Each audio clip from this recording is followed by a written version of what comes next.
दोस्तों, एक शख्स के यहाँ लगातार एक एक करके 7 बेटियां पैदा हुई, लेकिन जब 8वीं बार में उसके घर में लड़का पैदा हुआ तो उसने अपनी 7 बेटियों के साथ क्या किया, आगे हम आपको वीडियो में बताएंगे। आप इस वीडियो को लाइक ज़रूर करें और हमारे चैनल को सब्सक्राइब करके बेल आइकॉन भी दबा दें।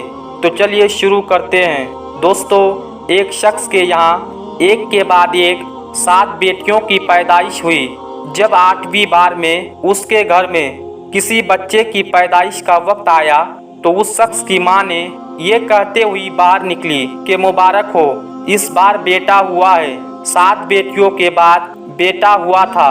एक लौते बेटे की मोहब्बत 7 बेटियों पर भारी पड़ गई। सुबह सवेरे अपने बेटे को कंधे पर लाद कर खेतों में काम करने के लिए निकल जाते थे। 7 लड़कियां दरवाजे की ओट में खड़े होकर अपने बाप को देखती रहती कि हम भी अपने अब्बू के साथ खेतों में जाएंगे। जब दादी अम्मी को ये पता चला तो उन्होंने अम्मी से कहा, सुन रही हो जुबेदा, तेरी लड़कियां खेतों में जाएगी और अपने अब्बा की हाथ बटाएगी। उनका भी जवाबन के कहा सुनने को मिला, लड़कियों का काम होता है चूल्हा चौका करना, लड़कियां कभी भी लड़कों के बराबर नहीं कर सकती। 7 बेटियों को समझ में नहीं आ रही थी क्यों बराबर नहीं हो सकती। 7 बेटियां सारा दिन आम के पेड़ से झूला बांधकर झूलती रहती। उन्होंने कई बार देखा दादी फल और मिठाइयाँ बांटते वक्त नाइंसाफ़ी कर जाती है और भाई को ज़्यादा हिस्सा दिया जाता है। एक दिन एक बेटी ने पूछ लिया कि भाई को ज़्यादा हिस्सा क्यों, तो दादी ने वही रटा रटाया जुमला दाग दिया कि वो लड़का है। हर जगह लड़का और लड़की का फ़र्क था। वो ईद का दिन हरगिज़ भुलाने वाला नहीं था जब अब्बा अपने लाडले बेटे के लिए 3-3 सूट बनवा कर लाए और 7 बेटियों के लिए कपड़े नहीं लाए। वक्त गुजरता गया, जिंदगी के दिन कम होते गए, लेकिन लड़की और लड़के का फ़र्क कभी ख़त्म ना हुआ। 7 लड़कियां स्कूल की दीवारें देखती रह गई, लेकिन अब्बा और दादी ने अपने लाडले को खूब पढ़ाया। लड़कियां घर में काम करती रही और बेटा पढ़ाई करता रहा। सबसे छोटी वाली ने मुंह बनाकर कहा, क्यों नहीं पढ़ सकती लड़कियां? जवाब अम्मा के बजाय दादी से सुनने को मिला। दादी ने कहा, लड़कियां बत्तखों की तरह होती है, ना कभी उड़ सकती है और ना कभी उड़ान भर सकती है। मेरा लड़का तो बुलबुल है, देखना एक दिन लंबी उड़ान भरेगा। दादी ने उन्हें बत्तखों के नाम दे दिया था जो पूरे घर में मशहूर हो गया।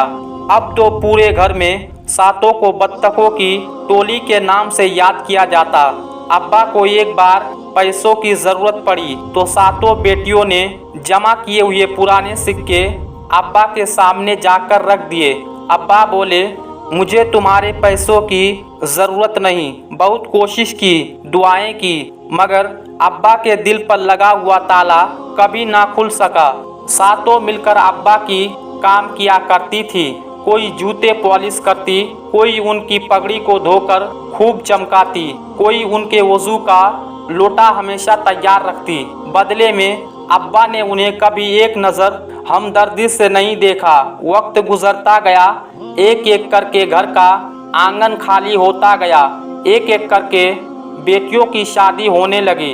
अब्बा ने सबके सर पर पहली और आखिरी बार हाथ फेरा और घर का आंगन सूना हो गया। ना ही किसी को फ़र्क पड़ा और ना ही किसी को फ़र्क पड़ना था। और रोना धोना तो उस दिन हुआ था जब बाबा और दादी का लाडला एयरपोर्ट पर हाथ मिलाकर सबको खुदा हाफिज कह रहा था। दादी रोती रह गई। बाबा ने दादी से कहा, अम्मा 2 साल के लिए ही तो गया है, आ जाएगा वापस। शुरू में तो फ़ोन पर घंटों बातें होती, लेकिन बाद में घंटे मिनटों में बदल गए और मिनट सेकंडों में बदल गए। एक दिन दादी ने सबको खबर सुनाई कि लड़के को पैसों की ज़रूरत है। घर में पैसे नहीं थे और उधार पहले ही बहुत ले चुके थे। 7 बहनें आई, अब्बू का उदास चेहरा ना देख सकी। किसी ने बाली उतारी, कोई अंगूठी देने के लिए तैयार हो गई। अब्बा ने गुस्से से सबको देखा और कहा, मैं भिखारी नहीं हूँ, अपने लड़के के लिए पैसों की इंतजाम खुद कर लूँगा। सातों लड़कियाँ उदास चेहरे लेकर घरों को लौट गई। अब्बा ने ज़मीन बेच दी। सब कुछ हाथ से जा रहा था। एक चीज़ को पाने में, एक रिश्ता बचाने में कई रिश्ते छूट रहे थे। दिन गुजरते गए।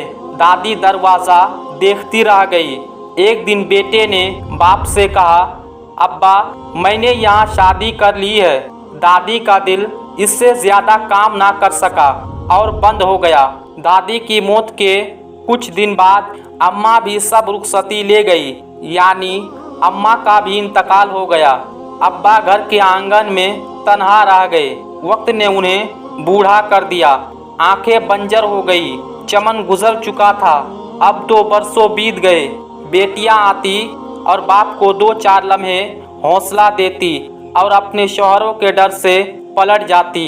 वो दिसंबर का महीना था। सर्दी से दरख्त भी कांप रहे थे। अब्बा चारपाई पर पड़े सदियों के मरीज मालूम हो रहे थे। उनकी पगड़ी बरसों से नहीं धुली थी। वज़ू का लोटा फिर कभी तैयार ना मिला। सातों बेटियों के जाने से अंधेरे में रोशनी आई। वो सातों बेटियां चली आई। एक ने पगड़ी धो दी, दूसरी दवा खिलाने लगी। बाप ने सातों की आंखों में देखा। उन्होंने कभी शिकवा नहीं किया था, न उम्र भर किसी बात को जताया था। फिर भी अब्बा की बूढ़ी आंखों ने सब पढ़ लिया। अब्बा, हम तो पराया धन है, आपका अपना धन कहाँ है? सातों बेटियां पास बैठी थी। अब्बा ने सबके सर पर हाथ रखा। उनकी आंखें रोने लगी। बेटियां बोली, देखा अब्बा, लड़कियां धोखा नहीं देती, लड़के धोखे दे जाती है। बुलबुल हमेशा उड़ जाते हैं और बत्तख घर में रह जाती है। अब्बा फूट फूट कर रोने लगे और कहने लगे, मुझे ओल्ड एज होम में डाल दो। सातों बेटियों से निगाहें चुराते ललचते होंठों से कहा, सातों बेटियां कांप उठी। और नहीं बाबा, वो बेटे होते हैं जो वालिदैन को ओल्ड एज होम में फेंक आते हैं। बेटियां ऐसा कभी नहीं करती। अगर वालिदैन को अपने पास रखने का हक दिया जाता तो दुनिया में कोई ओल्ड एज होम नहीं होता। वो नजरें चुरा गए, नजरें मिलाने के काबिल नहीं रहे थे। सारी जिंदगी रेत का ढेर बन गया। अल्लाह पाक की दी हुई रहमतों की कदर ना की, दिल की धड़कन और काम ना कर सकी। सातों बेटियों की चीखों से मोहल्ला गूंज उठा। सबकी आंखों में आंसू थे। अगर दुनिया में बेटियां ना होती तो बापों के जनाजे सन्नाटे में उठते। किसी ने सही कहा है, हमेशा बुलबुल उड़ जाते हैं, बत्तख आंगन में रह जाती है। प्यारे दोस्तों, आज की इस वीडियो में बस इतना ही। हम फिर मिलते हैं एक नई वीडियो के साथ। तब तक के लिए अस्सलाम वालेकुम।